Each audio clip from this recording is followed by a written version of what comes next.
here. So if you guys have any questions for me, you can ask me first. And then Robbie's right behind us. He'll be here. And we'll get the rest of the guys here. The attendance tonight was 11,482. The gate was $735,317. Excuse me. The fight of the night was, Lawler Brown. The performances were Johnson and Bermudez. Everybody won $50,000. So congratulations to them. What did I say? Bermudez, yeah. that would be interesting if Bermudez won it. Sorry. He's like, what the fuck? I thought I said Bermudez. I apologize. And one thing I have to announce, you guys probably didn't hear it, but the next UFC Fight Night on Fox is Saturday, December 13 at U.S. Airways Center in Phoenix. UFC's first trip to Phoenix. They've been chirping at me for a long time. Here we come, Phoenix. Any questions? For me. Then I'm leaving. So obviously we know what the next title fight is. Is there any idea, like, when you're looking, is there a target date, a thought in mind of when the welterweight title fight will be? Yeah, we do know that, but I don't think we've announced it yet. Okay. All right? No, you haven't. No. Do you want to go ahead and do that now? No, or? no, I don't. No? Okay. No. And also, you know what I would like to announce, though? We're going to Phoenix with the next fight night. That's right. Makes sense. December 13th. And obviously, I know you don't like to matchmake on fight night, but I want to ask you about Anthony Johnson. I mean, the guy, it doesn't seem to be any like clear-cut matchups for him right away, but it seems like he's elevated himself into contender status with that right now. So what's your idea with Anthony Johnson right now? Do you have a matchup in mind or where he stands in the division? Well, it's crazy. Yeah, there's no doubt he's a contender, but he still needs another fight to get up into that, you know. It's amazing. I don't know. I don't think we've ever had a guy go from 170 to 205 and actually be more powerful and more devastating than he was at 170. It's crazy. I've never seen anything like it, but he looked fantastic tonight. I saw a lot of stuff on Twitter with the idiots going, this was a horrible fight. Come on. Johnson just came back at 205. Lil Nog is one of the toughest, craftiest veterans, and before he got hurt, I think he was ranked number 5 in that division. So I was blown away by Anthony's performance tonight. He made it quick, and he made it look easy. Unbelievable. So we'll get him another fight. Any injury on Brown? It did seem like he was shaking his hand a lot and doing things with his hand. I don't know yet. Brown was transported, though. He was transported to the hospital. So we'll know. And since you're leaving, your take on the main event, did you feel it delivered what you thought the fight would be going? Yeah, well, you know what? Because when you look at a fight like this with these two type of guys, you expect them. There's going to be fireworks. These guys are going to start banging, and they did right when it started. They both got hurt in that first round. I don't know if everybody knows this, but I said yesterday on Fox, if this fight goes 5 rounds, I'll walk back to Las Vegas. Yeah, I'll see everybody in Vegas on Thursday. I didn't think that it would go the distance because these guys both punched so hard.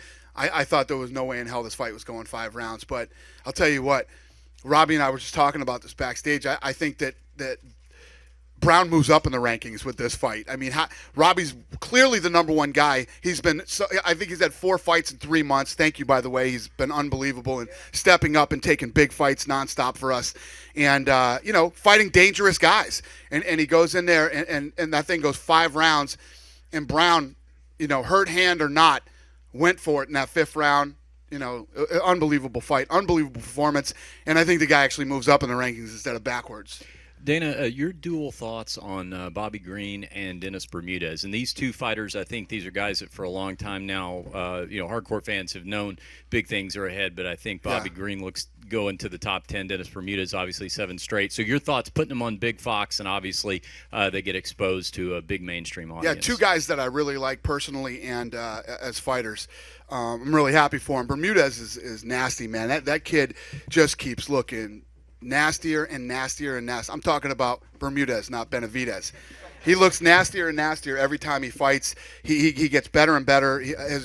His performance tonight against a guy like Clay Guida said it all. Clay is one of those tough, durable guys that no matter who he fights, a fight. And tonight Bermudez finished him. He looked unbelievable. And even though I told Bobby that I actually had that fight the other way. And then I went over to Media Row, and most of the media had it the other way. And then people were texting me and had it Bobby Green's way. So congratulations to him. It's he's a great fighter. Another guy. How about this? How about stepping up on late notice and taking on Josh Thompson? You know, he took that fight on late notice, and thank you and congratulations.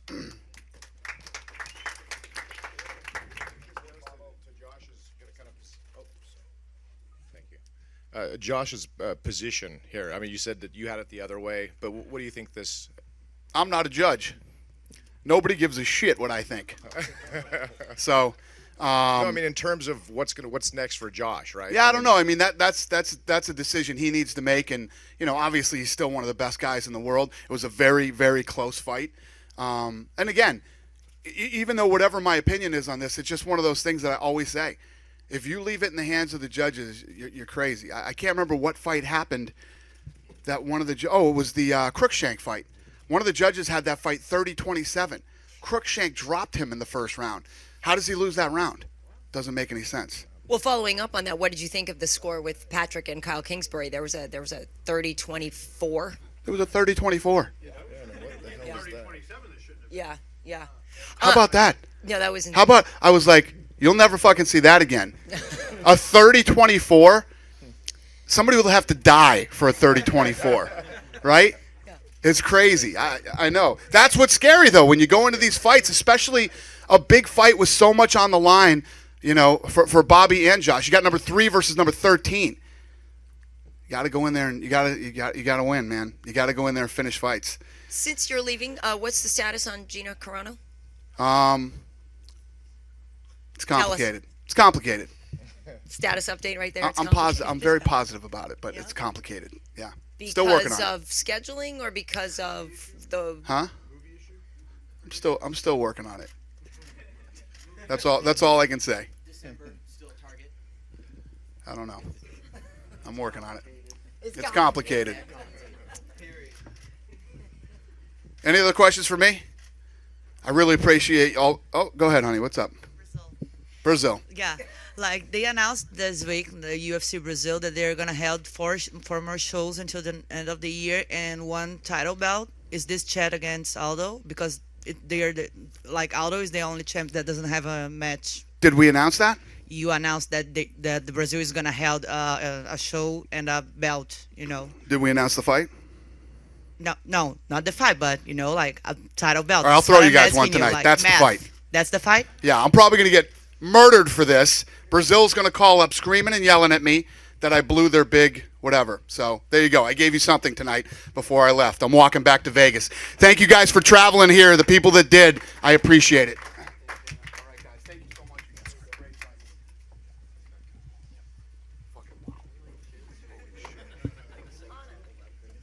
fight. Hey, Robbie, can we? I just wanted to ask you. Just wanted to ask you about the fight, and did you feel going into the 5th round that you needed to win the 5th round to ensure you won the fight? Yeah, I just wanted to go out there and look to stop him, and that's what I tried to do. I mean, there's 2 winners in that ring tonight, or cage tonight, and he's very impressive, and he put on a good performance tonight.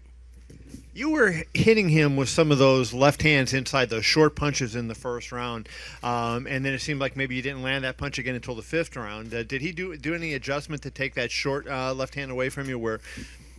I think he just hunkered down in front of me a little too much in that 5th round, and he's a hell of an opponent. I mean, he took a lot of shots, and I landed some big shots, and he kept coming. Everything they said about that guy was true, and he's very tough. How was this fight compared to your fight with Johnny Hendricks in terms of difficulty for you and your feeling at the end of each of those fights that you had won? It's very similar. Big, strong guys, guys who want to beat you up, and I don't know. Brown was really tough tonight, and I look forward to fighting Johnny. So just to look ahead just a little bit, now you're going back.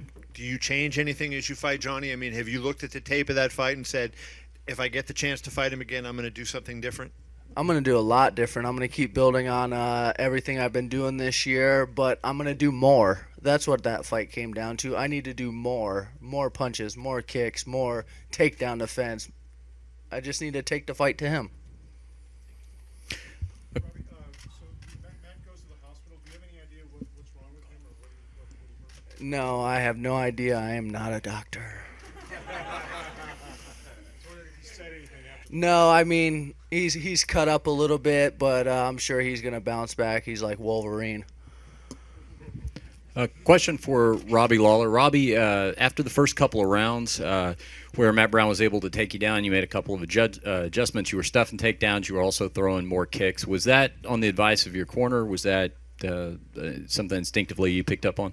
Yeah, my coaches just wanted me to do more, but I think out there I needed to just not just throw my hands. I needed to beat him up all over the place and keep him off balance and not let him zero in on me.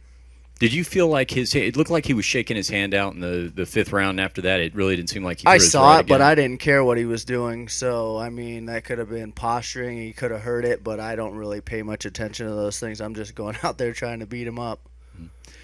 Question for Dennis Bermudez. Dennis, 7 straight now. Your winning streak in the division, second only to Jose Aldo, and on the big stage of Fox. Looking forward, are you expecting, not only a top 10 opponent, but even possibly a top 5? Realistically, I would like a title shot. I got a lot of wins. I've been finishing guys. I'm excited to fight. I'm an excited fighter. But I mean, whoever they give me, though.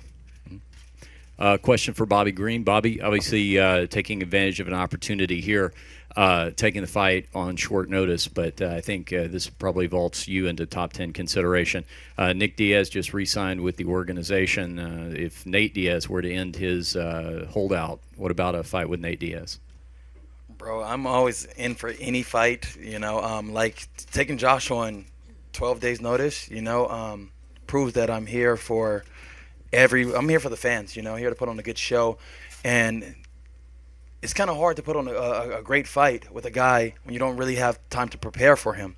So if Nate comes down the line, that's great, I just go on whoever they put in front of me. I don't pick or choose these guys. I've never had the time to say no, this guy or that guy. Whoever God puts in front of me, it was meant to be. I've got a question for Rumble down here in the front. A lot of people expected you to beat Little Nog. Did you expect to get it done that quickly? No. He's, when you face a guy like Nogueira, you kind of think like, okay, this is about to be a battle because the last name Nogueira stands out and it means a lot. Those guys fight with a lot of pride. But I knew I had to finish him or hurt him really bad where the judges or anybody didn't have any second guesses and think that he won. So I'm glad it ended that way. And I don't know who you would like next. I mean, I know you actually. Everybody. Everybody. And a question for you, Patrick. We kind of talked about this a little bit in the hallway there, but do you feel a sense of now I told you so to some fans who kind of dismissed you? I mean, pretty much everybody already has lost to DC, and you're one of the guys who did. But now, do you feel like, listen, I told you I'm actually a fighter? To feel like a sense of proving anything to the doubters? Yeah, I mean, I think I'm in a unique situation. I'm growing up in the octagon. Doesn't sound right because I'm 33 years old, but I've had I have very little experience, and what I have is from the UFC, and my goal when I go out there is just to keep getting better every single time.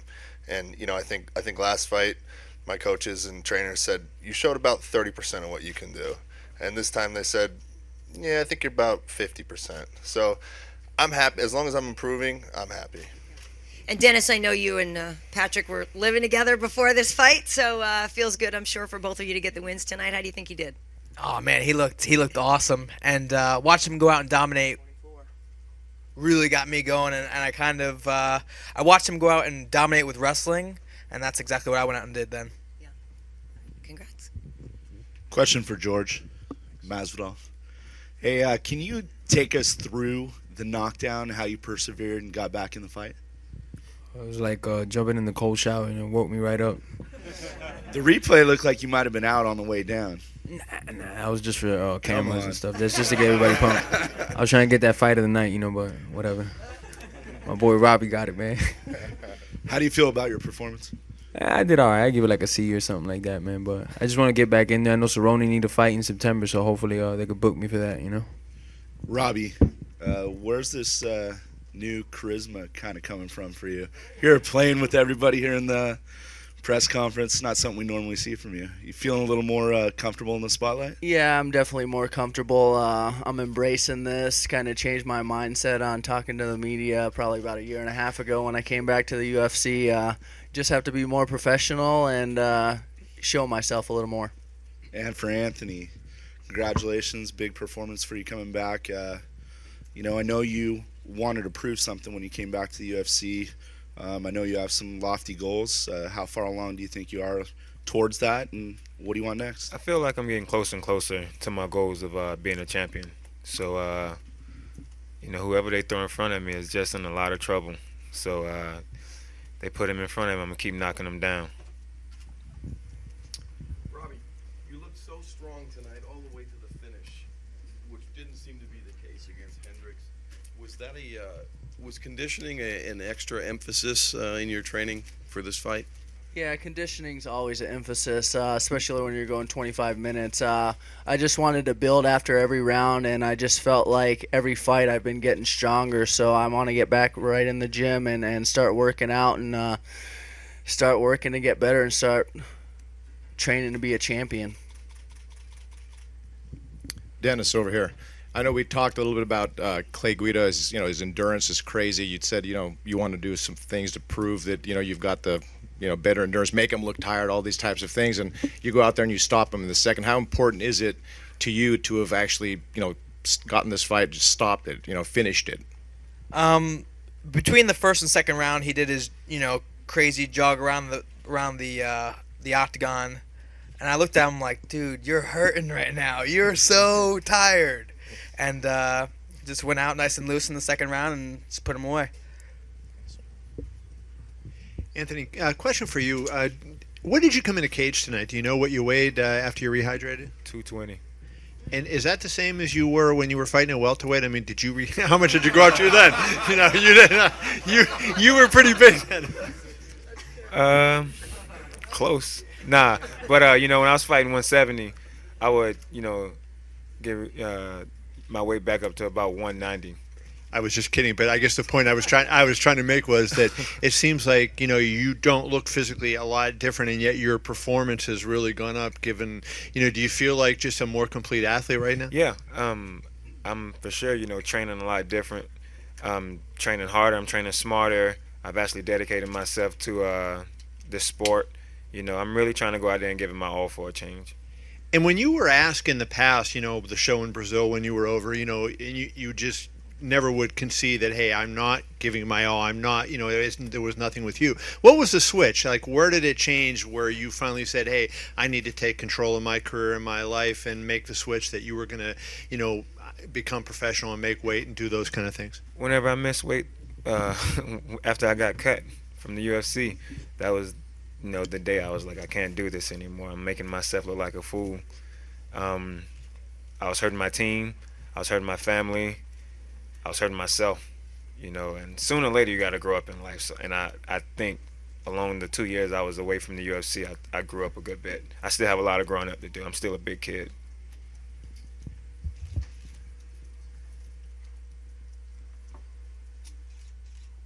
Questions? Is that it? Any more questions? Can we go home now? Any more questions? Rich. Jorge, question for Jorge Masvidal. It looked like you and Darren Cruikshank were having quite a conversation there at one point in the cage. Can you talk about was there anything being discussed? Were you talking in his ear at the end?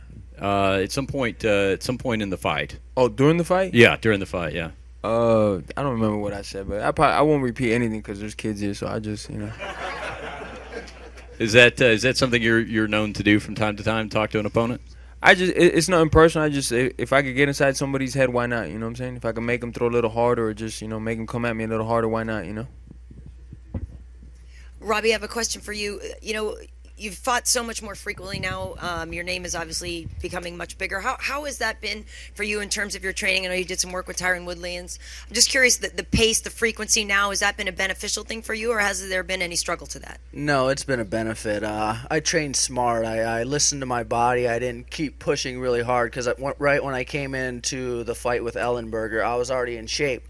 So I didn't have to look to lose weight, look to get in shape. I just was looking to fine tune and taking smaller steps. And so when you're training like that, you train smart, you hit it hard, and then you rest a little bit and work on technique. So I didn't really plateau. I was able to build just by being smart. My coaches down at Top Team are really smart about pushing me for this camp and my camp before that. And my training partners are amazing. They help me out. I feel like I fought Matt Brown a million times already just from all the training I did.